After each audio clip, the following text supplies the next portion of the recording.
Égalité de rapport avec le théorème de Thalès. Première configuration, théorème de Thalès avec les triangles emboîtés. Dans cette vidéo, nous allons découvrir comment ne jamais se tromper dans l'égalité des rapports du théorème de Thalès. Ma figure de départ est la suivante. J'ai deux triangles avec deux droites parallèles. Premièrement, je fais ressortir mon point commun aux deux triangles. Ici, c'est le point P que j'ai mis en rouge. Je commence mon égalité des trois rapports. Mon point P est présent 4 fois dans cette égalité de rapports. Je décide de parler du triangle PIC au numérateur. Je fais ressortir en vert les points du triangle PIC et je mets le point I et le point C au numérateur. Et donc, je parle du triangle PAN au dénominateur. Je fais ressortir en violet sur ma figure les points A et N.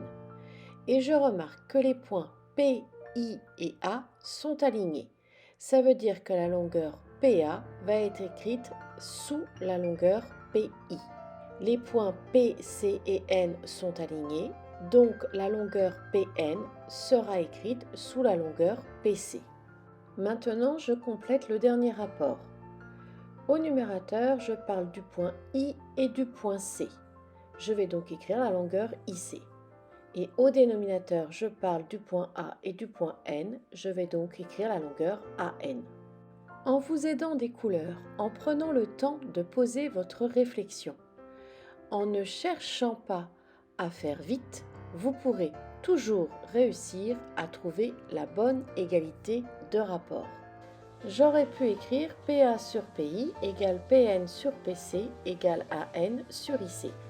C'est-à-dire que je parle du triangle PAN au numérateur et du triangle PIC au dénominateur.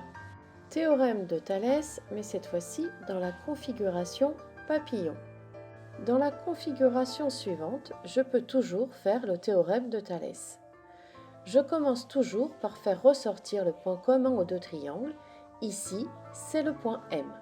Je décide de parler du triangle MAT au numérateur. Je fais ressortir en violet sur ma figure les points A et T et je fais apparaître le point A au numérateur et le point T au numérateur également.